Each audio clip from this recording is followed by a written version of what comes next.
Good morning, friends! Hooray for a new day! Get this. So yesterday, you know, I was kind of had a down in the dumps day and I made myself go live anyway. And what's interesting is as I went to bed last night, so I have what may be cording. I tried to Google around and figure out what might be happening. So my tumor site's here, and there's like it's almost like just, I know there was tissue removed there, right? So it's interesting how your mind knows something and then worry sets in, right? And what could that be? It feels a little different today, right? And you've got to learn to control your mind. One of the things we do in high performance is called your RWID. Stands for relative weight of importance and duration. Well, health and life or death, like cancer and a high growth aggressive tumor, get a high importance rating in the brain, right? Certain things warrant our attention. And so I started, I was worried about it a little bit and I went, okay, wait, let's push pause. We know that meditation and tapping and alpha binaural beats, all these things that I've geeked out on before, I started to go, okay, let's just put that into place today. Give yourself grace. And so I practiced kind of massaging that tissue. It's still a little tender today, but yesterday I could barely touch it. It hurts so bad. And so today I'm like, okay, I basically put out into the universe, God, universe, source, I want all of you working together today. I'm asking for a big miracle. I want to have miraculous healing and be cancer-free. I'm currently cancer-free and have no cancer in my body, and I don't want that to happen again. And so I'm being incredibly proactive. I'm striving to be, as you've heard me talk about, be an extraordinary patient. What does that look like? What can I bring to the table to my medical team so that we can do our best together? That means great sleep, right? I'm nourishing and renewing my body and my energy during that time. It also means healthy foods, being disciplined. So I've just been praying I'm not the most disciplined eater after 3 p.m. So bring me that discipline. Turns out I only have to be good once a week when I go to the grocery store. Now I don't have it in the house. It's not even a problem. And fitness, I don't really get to do right now. So my fitness is more mental fitness. And I'm amazed at the power of mental fitness. So I was feeling down and discouraged and I started to shift. I love shift happens, as you know. I started to shift my thinking to gratitude and basically kind of recapped, you know, it was a 3-day holiday weekend with my daughter. So my work week really began on Tuesday and I had a lovely visit. Get this, from a woman who really I barely know. We worked out together. I crush on her on Facebook a little bit. She's got 2 beautiful kids, an amazing husband, really great family. And so I know her that way, but I had never actually sat down with her. The hours passed. We spent like 5 hours together, just connecting deeply and authentically. So some of you who think, oh, I've got to have like these deep relationships, you can form them at any time. Then Tuesday comes and goes. There's so many amazing things that have happened this week. I had to make a list in my journal. And so literally just her kindness, not only the depth of connection, she showed up with her arms filled, right? With a nice non-dairy warm drink on a cold day, flowers, which I'm still enjoying the beauty of, a Designed Life delivered gift box that's her and her husband's company that they create. I invite you to look at those. And healthy snacks for us to gnaw on while we were geeking out together and just enjoying each other's company. And then I had an amazing pre-collaboration meeting. I'm getting ready to do a workshop with a cherished friend, another geek out doctoral type. She has her doctorate in computer science, yet has developed a business selling quilt designs. How beautiful is that? And a message that yes, we can do anything that we want in our lives. And so that was really inspiring. Wednesday rolls along, we get a snow day. I had to check, was that the right day? It's been kind of a crazy week. It's hard to believe this was a short week. Short weeks always seem to be longer than you anticipate. And then Gigi happened to have a bad dream that day. And she came into my room and was like, Mom, I had a bad dream. And I was like, what was it about, sweetie? And she goes, I dreamed you died. And so that just showed me that you know, even though she's high-spirited, our kids, we all, as humans, do a really good job of raising performance necessity, rising when the occasion warrants it. And she's no different, right? And she wants her mama to be happy and healthy. And she made me breakfast in bed that day, actually. I was like, what are you doing up so early? And, you know, she loves to sleep. She's in those teenage years where she loves to sleep. And so it was interesting that she was up early, and that's how I found out about the bad dream. Then later that night, right, we enjoyed just a snuggled up day. I'm nourishing my mind with great research, which is one of my favorite things to do. We snuggle up and watch a show together. I actually had a really busy morning with clients, and so had my favorite coaching clients on Wednesdays. And so I had a great session with her, had some other meetings, and then had the afternoon off, was able to call it quits at 1 and spend the afternoon with her. Well, then I get a call Wednesday night that basically says, hey, our tractors are warmed up. Has anyone come by to dig you out yet? And I just think it's funny, the words dig you out. Like, nope, I didn't grow up with snow and living in the city. There's plenty of cats and things that come out and take care of the snow. Here in the country, you got some rock stars out on tractors taking care of the snow. It is the real deal, and I absolutely love it. So she said she was going to come by, and I expected it to be her. She's a rock star woman, and I've met 2 incredible women in the neighborhood who both drive tractors. I want to be the third. I'm so excited about that opportunity to come my way someday.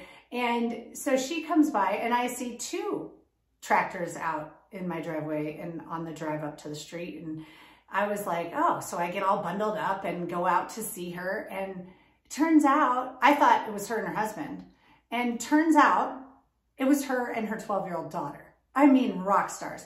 And we barely know these people also. Like, I met her for the first time on New Year's Eve. Just amazing, the connection. And that's going to be our topic today, is because yesterday, as you know, I was in a little bit of a slump. I ended up having a wonderful call with a woman who I met at that same New Year's Eve party. And she and I had a really deep connection. And then weeks later, I ran into her at a training up at a resort that's about an hour away from here, called the Gaylord. And we were both in a real estate investors training. We were like, what? You've got to be kidding me. And so that was truly the most beautiful connection. We spent over an hour on the phone just talking about the goodness of God and the way that we're supposed to be living. And I'm just astounded that it's all related to high performance research and what I've been studying for over 20 years. It is incredible to me that all the things I spent all these years discovering were in scripture and in the Bible, and how I was raised and what I'd kind of ran away from in my college years as I sought to get smarter. So very interesting message there. And then the best thing ever, I got so many messages from former colleagues that day. One from a gentleman who I loved working with named Tony, and I just think the world of him. So to see his name on my phone checking in on my recovery was phenomenal. And then another from one of my favorite geek types like me. We're weird. We got to connect together, right? Those of us who love to geek out on research, we're a unique breed. And so he had reached out with some really great research that I want to share with you today. That's from the longest study on happiness, 1938 from Harvard. So those of you who know me, you know I've got a high standard of what I consider good research. So I'm not going to be bringing you any garbage that's a waste of your time. Then get this. So I had yesterday night the most delicious meal delivered, also from a colleague who had reached out and said, I just want to do something so nice for you and Gigi, but I'm 130 miles away. Can I send you dinner? And it was a surprise. And get this, the Grubhub guy who brought it was so amazing. He said, and Donna also said to give your daughter a hug from her. And I just thought, how beautiful is the human spirit, right? She's never, I don't know if she's actually ever met my daughter. She might have on like a take your child to work day. But that's the beauty that is within each and every one of us. And get this, so the 1938 Harvard study that Matt sent me said this. So it's it's the longest longitudinal study on happiness that exists. And it's conducted by a gentleman named Dr. Robert Waldinger. And he was looking at that time, a lot of studies were done around what goes wrong in life. And he wanted to study what makes people thrive. That's pretty common now, right? We talk about what makes people thrive. We talk about high performance a lot. But you have to remember, this was 1938. They've now studied these people and their grandkids and generations through this study. And when we use the word happiness, what is it that defines a happy life? Beyond that, and they used a great example in the podcast of the spike of a sugar rush versus the joy of sitting in your old age in a rocking chair, enjoying the peace and beauty, right? So happiness means different things to different people. I've certainly been guilty of enjoying the days of a sugar rush and a wonderful See's Candy butterscotch square. Oh, those things, I used to love those. Now I do not put things in my body that multiply cancer cells, so sugar is off the list. Sugar is, and I've known this for a long time, yet ate it anyway, as I'm sure many of you do. And sugar is actually considered, like, some people want it controlled like alcohol because it is designed to be so highly addictive. So I invite you to just consume a little less of it, right? It's everywhere. It's even in ketchup and salsa and things like that. So you really do need to read your labels. I care about your health. And I know that in this journey, I've been able to heal quickly and be a good patient, be an extraordinary patient and a good team member to my medical team, because I know a lot about foods. I've been studying that since 2015. And in my own journey of, it is darn hard in today's world to not fall victim to all the addictive foods that are in front of us. Yet I encourage you, we are stronger than addictive marketing, addictive design. So with that, get this. So he was looking at the strongest predictors of who was happy. Get this, it was the warmth and quality relationships with other people. Isn't that beautiful? And then I thought to myself, wow, that is why, even amidst all the challenge, right?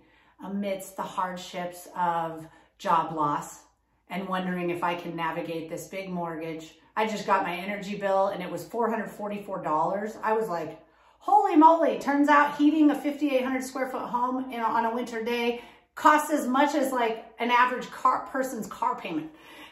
So leveling up is never easy, right? It requires a different version of yourself. And that's why I'm here talking to my dreamers. If you've got a big dream and you need to level up, you need connection and community. This is something that I've intuitively known. I love forming collaborations. I love creating community, capital UNITY, unity, because we are one human race.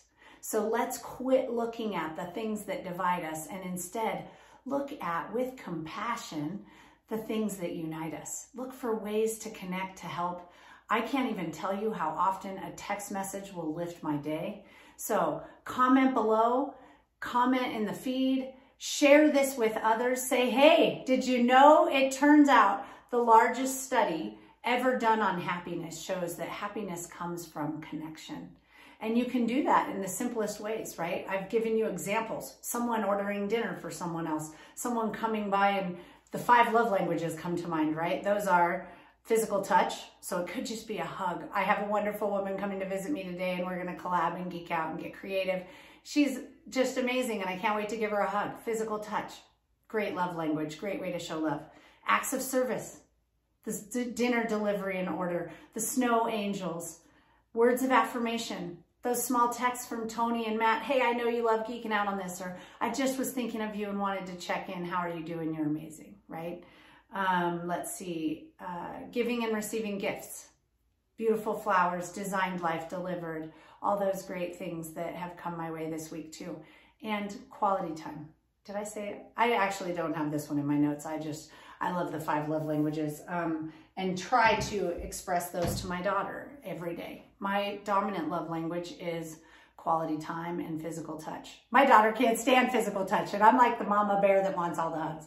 And so with that, I invite you to reach out to people, look at those love languages and think about, how can I show love today in a way that would brighten someone's day? If someone is on your heart or on your mind, that's God in this universe saying that person needs some help. And I'm just so grateful, over the moon grateful, that people have responded to that calling in their own heart and soul and have made such a difference in this journey as I was talking to Matt today, I said, you know, there's not a whole lot of good actually going on in my life. I lost my job. I was diagnosed with cancer. I've got this weird sticky stitching under my arm. It's starting to heal, and the glue that they use has made this like really big nasty ball, and my armpit gets stuck on it every time. I can't put deodorant in that armpit. So it is like, I'm frustrated. I've got a full remodel and demo happening in my kitchen and guest bathroom. Haven't had a sink that's functioning until last night for 3 weeks.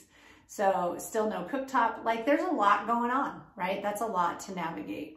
And in addition, a child who isn't your typical good at school kid like I was. So navigating some of that and helping her with dyslexia and forming her identity, managing black hair.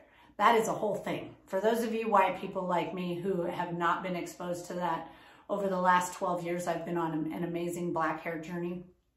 It's absolutely beyond words, something that I can describe around our beauty, our self-image, the amount of time spent to just do your hair. I took for granted that I can comb through my hair in probably a whopping 30 seconds. And it takes my daughter an hour and a half. And so we're learning and getting better at that as those curls tighten. So there's a lot of heart. And I know that there's a lot of heart in your lives too. So I would love more than anything to hear from you, to be able to carry you in my positivity prayers and to pour back in a way that hopefully lifts you up as much as others have lifted me up right now. That is, I hope you see the beauty and evidence of God, the universe, source, whatever you want to call it. Get yourself out of right now. I just prayed last night. I said, God, this was a kind of a rotten day. I don't want to have another rotten day. I've made a commitment to myself in the days after divorce. I used to say, you don't get more than 2 bad days in a row. You can give yourself 2 days and do what you need to do. Back then I would wine and cheese or wine and chocolate. Now I know alcohol's not a friend. Alcohol was like the worst relationship I've ever had. I kicked that to the curb and said, no, I want to sleep better. I want to feel energized. I want to feel vibrant. It's a depressant, so I don't want to feel down in the dumps. Therefore, I've got to rethink what I'm going to put in my body. Turns out water, hot lavender tea, now oregano tea, that there's a lot of better things you can do to nourish your health, get a good night's sleep. Today, I prayed that prayer last night. I said, God, I just want to feel better. Bring me energy tomorrow morning. Bring me excitement. And boom, prayers answered. I woke up before my alarm. I'm not a morning person. That rarely happens for me. I woke up before my alarm, and instead of like ho-humming through getting out of bed, I was like, oh, I'm going to nourish my body with some words that inspire me. And I listened to that podcast. And I hope that as you're listening to this, you see that evidence of goodness is everywhere in all the things. And go out and show those love languages to others. Quality time, physical touch, words of affirmation, acts of service, and giving and receiving gifts. Go out and shine your love and light into the world, friends. Mwah!